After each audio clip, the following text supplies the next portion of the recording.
it's amazing that some of the terminology that's you can and can't use. You can't say that it cures. It's more of a treatment, or is it considered like a food supplement? Sometimes you can't. Right. It's a thin line when you start dealing with the. I think that's more has to do with the condition. Mm-hmm. There's been a lot of studies that cannabis oil or the Rick Simpson oil treatment can reverse tumor growth entirely. Mm-hmm. I mean, there's studies that it's put people into remission from cancer. Mm-hmm. There's a condition called myasthenia gravis, where your body produces a chemical that essentially attacks the cartilage in your muscles and in your joints. It's very painful. Sure. THC kills that chemical off. Now, you said, what is that THC? You got to help us. Sure. Okay, I can't we're pronounce going that. You don't have to tell me what the acronym stands for, but just what what is it? So it's tetrahydrocannabinol. Cannabinol. Yeah, thanks. Tetrahydrocannabinol. That is the psychoactive component in cannabis. That's what gives you the high feeling or the spacey feeling. It's a more intoxicating component compared to the other ones like the CBD, CBG, CBC, CBN. These are all considered CBDs or cannabinoids, but they all have different strengths and weaknesses. Right. CBN, for example, can be sleep-inducing. Usually that's going to be more associated with the indica strains that are going to make you more tired. Indica couch. Yeah. Indica. Okay. Wow. Okay, let's... Wow. So indica is more of a relaxer. So if somebody is sleep-deprived, that would be more for an indica. But it also depends on why they're sleep-deprived. Okay. If they're just sleep deprived because of pain and inflammation, then CBN could be a really good thing. The best way, like for new patients who have no experience with cannabis, what we tell them, the best way to remember sativa versus indica is sunny sativa is daytime, sunny sativa, and indica couch. Okay. Like Dayquil and NyQuil. Yeah. Okay. Now to further elaborate, on that, like a sativa is more uplifting, more cerebral, more like you're gonna feel spacey, Happy. Euphoric, happy. The indica is gonna be more of a body thing. You may not get the spaciness, the uplifting, the euphoric. You're going to get a relaxation effect. You're going to be wanting to go to bed. Right. So you tailored. Okay, let me make sure I understand. It's not just absolutely. You hear where I'm going with this? Absolutely. That's amazing. I never would have thought it was like it's like a prescription. Yeah. I don't like a prescription. It has to be a prescription. Right. But I just don't think about weed, marijuana, loud, whatever. Just taking it and it being like that. Let's say disease or. Specific, it targets a specific problem. We basically, if you don't mind, they answer a lot of questions. For my street cats, okay, let's talk about the strains. Let's do it. Sure. So I basically just both of you can just chime in when I say a strain. You can tell us if it's a sativa, indica hemp, and whatever the strain I say. Okay, if a condition, what that strain would, satisfy a condition per se. Sure. All right, so Gorilla Glue.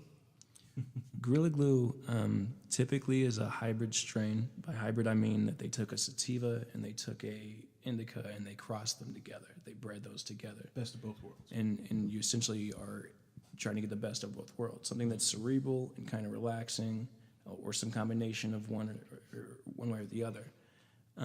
For Gorilla Glue, this is going to be more of a functional daytime anti-anxiety strain. Some people report couch lock with it. That's hence the name Gorilla Glue.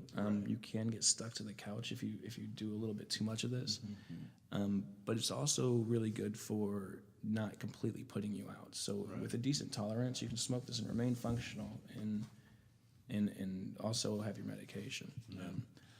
Gorilla Glue is one of the strains where it seems like every cultivator has their own version. It's kind of like OG Kush, where it's just everywhere.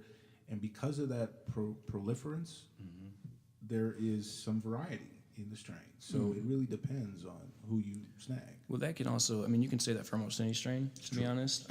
You could take an indica strain and you can force it to, and you grow it a certain way to force it to become a sativa. And that's how some people get proprietary strains.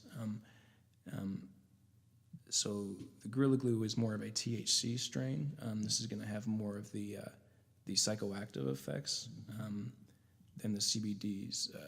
But definitely a good one for, like I said, anti-anxiety, and also maybe a good, like, sit down and watch a movie, kind of thing. Free your mind. Mm-hmm. All right, Skywalker. That is some put you to bed kind of stuff right there. Good night. So, So yeah. is that, And you've heard of these? That's names? an indica. Yeah. Well, So we got most of these in I think stock. the only two strains we don't have in stock are the blue cheese and the Kool-Aid Kush. And actually, the Kool-Aid Kush, I want to say, is something we have under the name of Sapphire OG. True. Which, I mean, tastes like Kool-Aid. I mean, I just Googled popular strains, and Granddaddy Perp. Granddaddy Oh, yeah. Perp? Granddaddy Purple.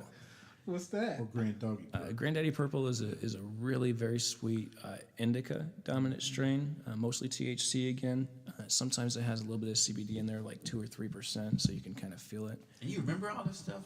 You just remember this stuff? Well, it's not everything, but you kind of start to get Like, patterns. Pick up on a you few know what this things. stuff Well, is. especially some of your favorites, you kind of, you know what I mean, and then you, well, really, there's thousands and thousands of different strains. But if you were to look at like one step back in the lineage, it's usually a combination of like 10 to 20 different strains, and then you go one step back further. It's a combination of like maybe 8 land races. right. So like they'll take Nepalese land race and like Thailand, and they'll cross those, and that's like OG Kush or whatever. And then they'll take that OG Kush and they'll mix it with some Afghani and get something else, or Durban Poison and get Girl Scout cookies. Yeah. You know what I mean? Right. So Man, I thought weed was just weed. All this- Hey, that's what it you know, was. 10 years All ago- it was the same, wasn't no difference. And I think about, the, I don't know, what was that back in, I think it was 70s. They were saying make love, not war. No, that's everybody was all out naked and doing all sorts So of you stuff. said, Yeah, man. said you What don't, was that? I forget. you said you don't have Ghost OG Blue Dream. We don't have Kool-Aid Kush or blue cheese. yeah, Okay. blue cheese and Kool-Aid. So Ghost OG Blue Dream. What type of strain is that? So that's a cross. When you take Ghost OG, it's a very high yielding, high potency strain. So you can take Ghost OG and cross it with anything, and you're gonna get a heavy hitter and a lot of it. Okay. Quantity. That's one of the most, like, if you type in highest THC strain, Ghost OG is probably on the top of that list 9 out of 10 times. So Blue Dream is also one of those very staple names. It's a very awesome. That's the uplifting, happy hippie kind of Woodstock strain. stuff. Yeah, the Woodstock. That's the Blue Dream. So you take Ghost OG and you cross it with Blue Dream, and you're getting a baseball bat. You know what I mean? You're getting a happy good night. So, Wow. yeah, and that one usually comes in the form of, since it's 2 different strains, it usually comes in the form of some kind of concentrate mix of the 2, or a cartridge or something. And then we come to my favorite, Uh-oh. Durban Poison. Oh, yeah. Yeah, Durban's a great sativa, and the reason I dig it so much is when I first started out with medical cannabis, I was very indica heavy. I was like, no, I need the pain, I need the sleep, give me the indicas. And Durban, I think I got to try for free at my first dispensary. Like, they had a gram to give away, and I tried it, and it blew me away that I could get the same pain effect, but none of the drowsy, none of the, man, I'm going to take a nap like I just had, a big plate of barbecue or something and I'm sleepy, none of that crap. It just kept me going. Plus, it tastes amazing. And this is a South African landrace strain, like Sean mentioned. So its purity, its evolution was in the climate of South Africa. So it develops these special properties. It carries with it some of the taste of the land, and it's And you can special. taste it. You can taste the difference in these different. Oh yeah, I mean, Sean can definitely, he could probably pick out a few of these just by a blind taste test, I'd be fine. So if it was sitting in front of you, like the Coke Pepsi test, blind, and you can say what it was. If you do pretty well. I do pretty well. No, you are amazing. I mean, both of you are amazing, and thank you times 100 for joining us, man. Thank you for having us. Thanks for Our having us. pleasure. This is. I mean, we're only 10 in, but 11 through 100 is gonna be hard to top. You know what I'm saying? Like this one, this episode is epic.